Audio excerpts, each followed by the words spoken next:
Welcome to the Confession of a Remote Life podcast. Today we have our guest, Emerson Fernandez, and I would like for you to introduce yourself a little bit so people can know exactly what you do, where you're from, how long you've been working with us. Awesome, awesome. Thanks so much, Mary, for having me in this first podcast. Like she mentioned, my name is Emerson Fernandez. I'm from Honduras. I've been working in this company now for 4 years. I'm a regional recruiter. So basically, my job is we have different projects that we are assigned to. So my main job is to look for reps, representative to go and complete these jobs. That can be merchandising, resets, or audits. Also, my main goal is to recruit these people, assign them to the stores, explain the jobs, the pay, the everything, whether they'll be doing, how long the job takes to complete. And after that, after I sign them, I gotta make sure that they show up to the place and complete the job correctly. Once everything is completed, then we are good to go. Normally, we have a set completion per project. So once my main goal is also to make sure that the completion is met or exceeded. You were talking about being working in a company for 4 years. How is it that you found out about this remote work? Like, is this your first remote work? Did you have any before it? Yes. No. To answer your question, no, I have not worked in remote previously to this job. Normally, my background comes, I did work in sales, but it's mostly like hand to hand on sales in the United States for a company. Also, I worked at another company as a construction worker. So coming to remote life and working as a call center type. Before coming here, I was a recruiter for a call center. But it was mostly like recruiters, recruiting agents for different campaigns. I found out this job by another friend that worked here. She referred me to working here, and she told me it was remotely. So um, it was pretty nice, back and chill. So I applied to it, and I was accepted. So it was something new, but it wasn't impossible. And now that you're like on the remote side of work, do you find that it's like better for your day-to-day activities? Like, do you think it has more balance working remotely than working on site? Yes, it actually has a lot of more perks, working remotely. It has its ups and downs, but mostly it's the perks are mostly beneficial on my end. Like you mentioned, I have more time to do extracurricular activities if I would like. Or, the schedule that I have working, it's pretty good. You can call it like a office work schedule.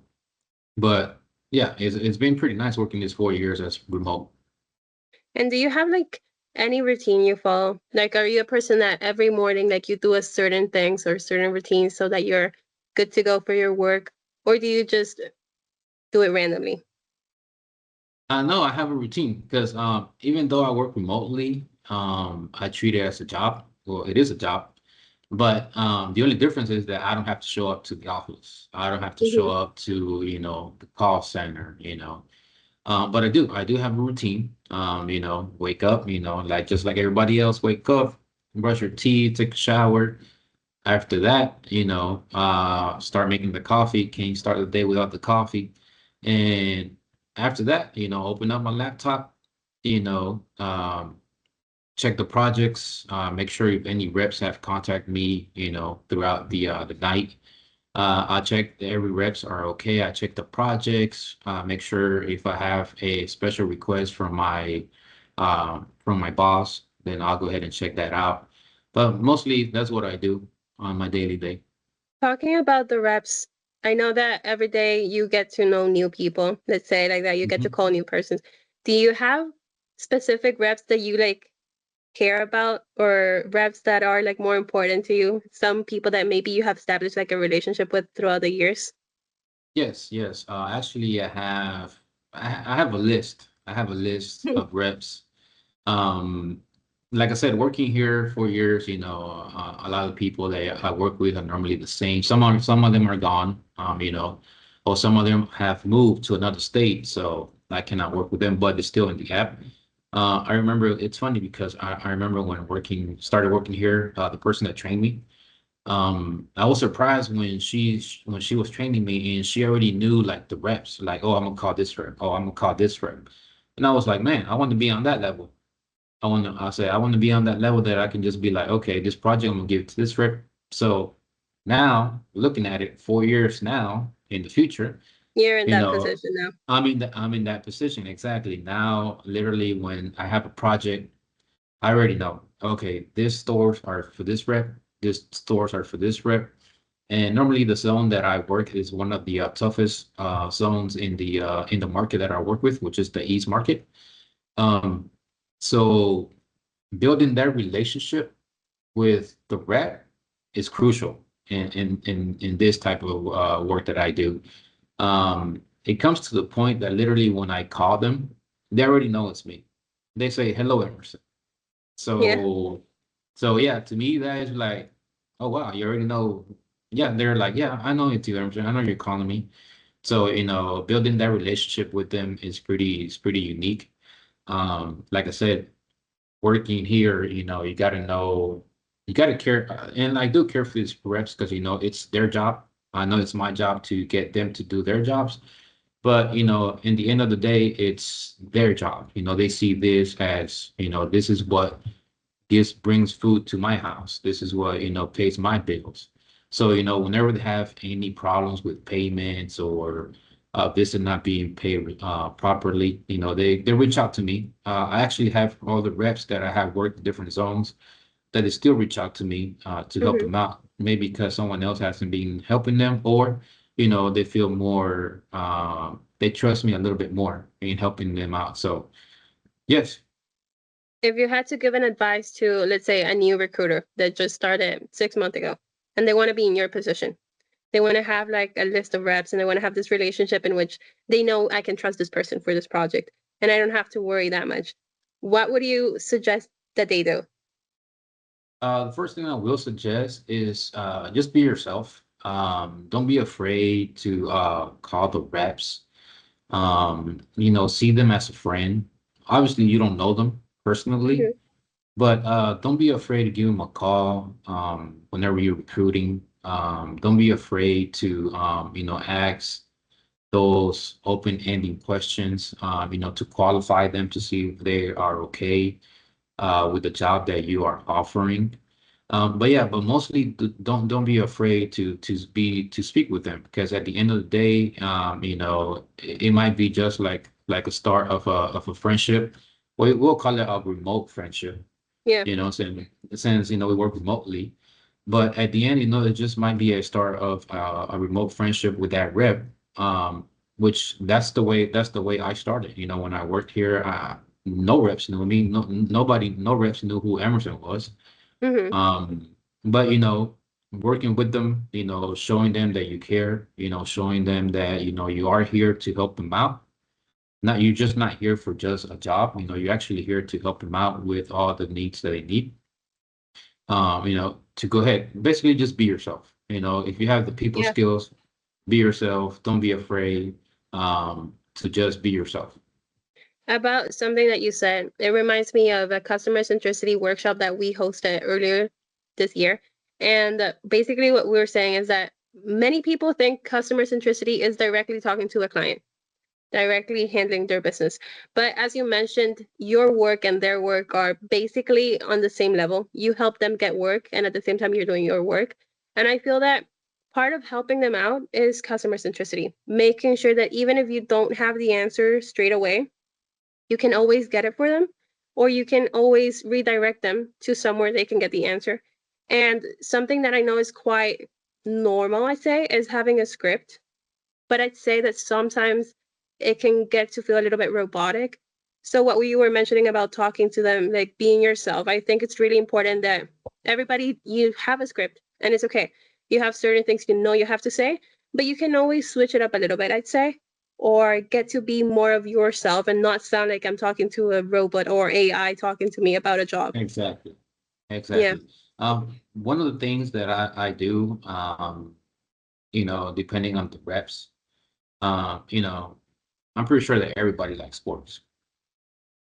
Everybody likes sports. I'm a big sports fan. I like all type of sports. So one thing that I do with my reps, and I do with other reps as well, is right now it's football season. Mm-hmm. So I have a rep in Pittsburgh, that I work with, and you know, to break the ice, just so he won't be like, oh, this guy just calling me to help him out. Before I even started work, I asked him about the Pittsburgh game. Mm-hmm. I asked him, what you think about the Pittsburgh? What happened with the Pittsburgh, man? They lost. So, it kind of breaks the ice, I'm just not calling him about work. But, Yeah. I also give him that, hey, what's going on? I'm not just a robot, like you said, I'm not Yeah. a robot, I'm a man, I'm a human as well.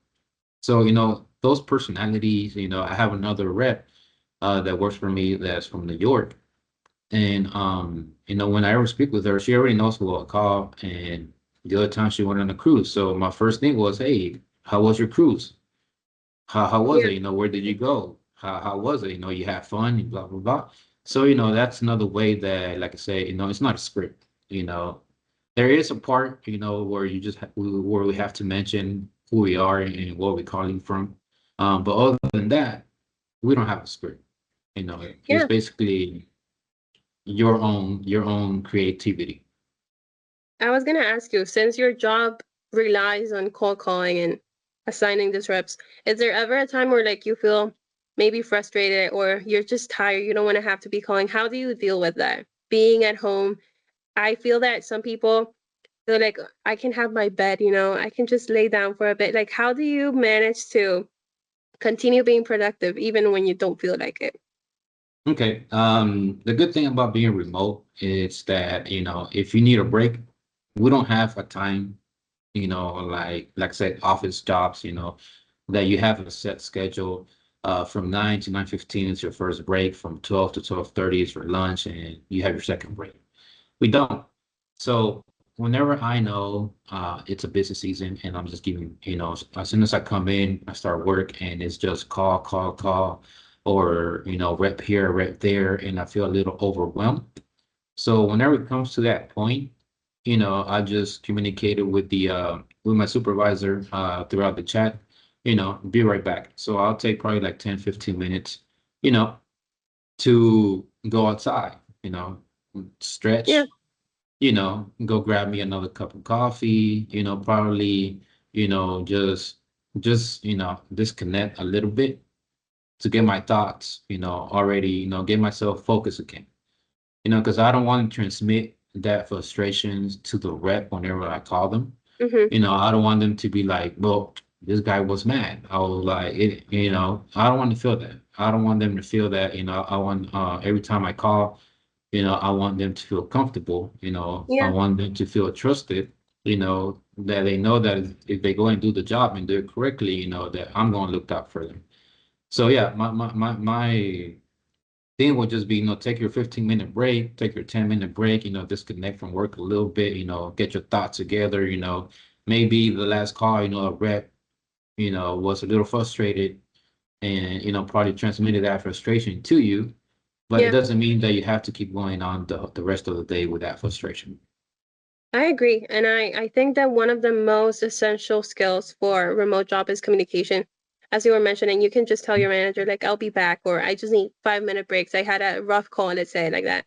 And just take your time, rest a little bit, think over, and start fresh, I'd say. It's really important. Um, what would you say you like? How can you handle, for example, I know that you work on project basis. When you know that there's like a big project coming, and you're like, okay, I'm not gonna have free days, or I'm gonna be working more than I'm supposed to. How do you prepare for that moment? Like, Is there anything you do differently? Or how do you keep motivated throughout the project, let's say, so that you're always productive? Okay. The way I keep motivated is I prepare myself mentally because it's Hmm. not physically. I'm not doing anything physical. It's basically mentally. So I get myself ready mentally. And the way I look at it, even though if it's a big project, I go by day. You know, I worry about how many reps, how many people I talk to, how many stores I assign to for that project, but for that day. I don't worry about tomorrow. I don't worry about next week or the next week. I just go day by day. You know what I mean? Something that's not in my hands, I don't worry about. And that's a less stress that I have in me. You I know what I really mean? like that. Yeah. So I just go day by day. Whatever I can do that day, I'll go ahead and do it. Tomorrow Hmm. is a new day. It's a new day, so it's like a new beginning. And then tomorrow I worry for whatever problem, whatever situation comes tomorrow, I worry about it tomorrow. But for now, I just worry for what I can handle, today. I really like that. And I think it's a good advice because people like me, for example, I have a lot of anxiety. And whenever I know there's like a new project or something that has to be done, I don't think like you. I'm not like, okay, so today I'm going to just do this. Tomorrow I see what I can do. I'm like, okay, I have to do this and this, and I have only this days. I think that once you like ground yourself and you're like, this is everything I can do for today, and I'll just have to worry about it on a new day. It's like your mindset changes. As you said, you have to prepare yourself mentally for it, and you have to understand that some things are out of your power. You cannot deal Hmm. with it today. So I really like that answer. So for the final part of our podcast, we had a guest previously called Daniela Lanzas, and Hmm. she mentioned that she would like doing rapid fire questions for the end. So basically, what I'm going to do is I'm going to ask you questions that maybe you can answer with like a sentence or a word, and they're going to be fast paced so that you don't have to think that much about it. So, Okay. first, one word to describe your day today: Relax. coffee or energy drink, Coffee. short deadlines or long deadlines, Long deadlines. favorite work from home snack. Chips. If you could eliminate one task from your job forever, what would it be? Mm. Oh, that's a tough one because everything is okay, but probably short execution projects. Okay. What's the last thing you do before logging off? Check that everything and all my reps are good to go. Okay. Outlook, Teams, or WhatsApp, which stresses you the most? Teams. What is one thing coworkers would be surprised to learn about you? Um, that I'm never stressed out. And what is your confession of a remote life? My confession about remote life is remote life is the flexibility to work, from various locations and not your traditional office, Overall, remote work offers more personalized and less stressful work environment. But most importantly, guys, never give up on your dreams. Keep the ball rolling, and just live the life stress free. Everything will work out. Everything will align. Thank you so much for your time today.